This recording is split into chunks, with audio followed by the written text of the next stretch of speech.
Hello and welcome to Frontrunner Motorsport. Kimi Raikkonen is the most experienced Formula 1 driver ever, and it has taken 20 years for him to finally have enough and retire. Except for that couple of years where he decided he was a rally driver. But as we say goodbye to one Finnish F1 legend, are we going to see another Finn take his place? Let's discuss Raikkonen, the future of Alfa Romeo, and once again talk about our old friend Valtteri Bottas. So remember to subscribe and let's begin.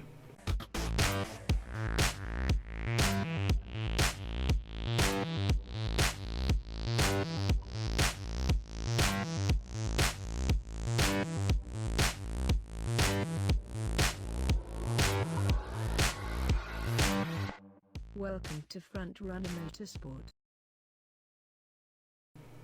It feels like so long ago since we saw Kimi Raikkonen debut in Formula 1. I was a child, for God's sakes, and trust me, that was a very long time ago. As a young man coming off the back of a successful campaign in the Renault UK series, he was thrown into the deep end of Formula 1 with the Red Bull Sauber team in 2001, alongside and also debuting Fernando Alonso, who finished the year 23rd for Minardi, whilst the Finn excelled with a decent 10th place finish in the final standings, earning a drive with McLaren for 2002. Over the next 5 years, Kimi Raikkonen would take 9 wins for the team and finish second in the championship twice, before moving to Ferrari, taking another 9 wins and the 2007 championship, the last driver to be champion for Ferrari as of 2021. After a brief sabbatical giving rallying a go, it did not go great, and also a couple of goes at NASCAR for some reason, Kimi Raikkonen returned to Formula 1 in 2012 with the Lotus team, took another couple of wins before returning to Ferrari and settling down to help the team try and fight the might of Mercedes, before leaving to spend the last 3 years of his Formula 1 career with Alfa Romeo at the back end of the grid, trying to scrape as many points as possible. After 21 wins, 103 podiums and 341 starts, he is hanging up his helmet and moving on. I'm expecting a Kimi Raikkonen branded vodka to hit the shelves come year end. Despite the fact Fernando Alonso will probably overtake his record race starts total in 2022, Kimi Raikkonen leaves behind a proud record. But it leaves a massive hole to fill for Alfa Romeo. How do you replace 19 years of experience, a championship and 21 wins? Apparently with a slightly less impressive Finn. Valtteri Bottas has been linked heavily with the seat. In fact, it almost is a certainty at this point. But that is such a letdown for both parties. I have already talked about this briefly, but who gets anything out of this arrangement? Valtteri Bottas can't perform in the best car on the grid. What do you think he's going to do for Alfa Romeo? Probably about the same as Raikkonen. And for Alfa Romeo, you're just swapping out one out-of-form Finnish driver for another. This would be the least ambitious driver signing possible. There are any number of young drivers waiting in Formula 2 just to be given a chance in Formula 1, and you're going with Bottas, a man who has already squandered his chance. Theo Pourchaire may be a bit young, but he has proven to be very talented and quick to adapt. It would be a huge risk, but one that could pay off. Hell, in the Ferrari Academy there are loads of underrated drivers.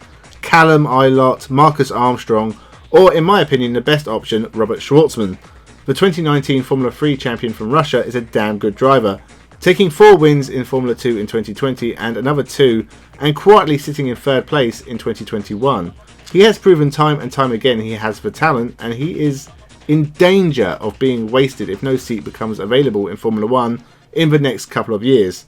Ask Luca Ghiotto how easy it is to be completely overlooked despite showing your talents time and time again. The fact Ghiotto never got a Formula 1 drive is criminal, and it will be just as criminal if Robert Schwartzman never gets a shot in Formula 1. That is unless Antonio Giovinazzi also gets the boot. I may have made a mistake towards the end of last year. I said Antonio Giovinazzi is improving and deserves another chance of making something of his Formula 1 career. Well, in 2021 he hasn't been awful, but he hasn't really shown anything special either. The main thing is he isn't making quite so many mistakes anymore, but his outright performances aren't anything to shout home about. Just a single point so far in 2021. He is not safe in his seat for 2022, and there are interesting names linked to it, such as Formula E and former Formula 2 champion Nick de Vries, who I'm surprised wasn't linked with Williams. Instead, that seat seems to be going to Alexander Albon. But if de Vries does leave the Mercedes fold, getting on the Ferrari stepladder is not a bad career move.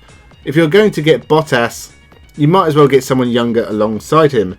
In that way, starting completely fresh with a new lineup the experienced Valtteri Bottas alongside a rookie such as De Vries, Pourchaire or Schwartzman, if they go that route, I'll forgive them.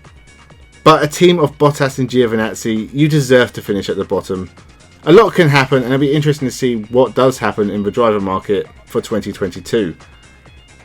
So, Kimi Raikkonen is going, Giovinazzi might be following, and there are a whole host of drivers linked with the drives.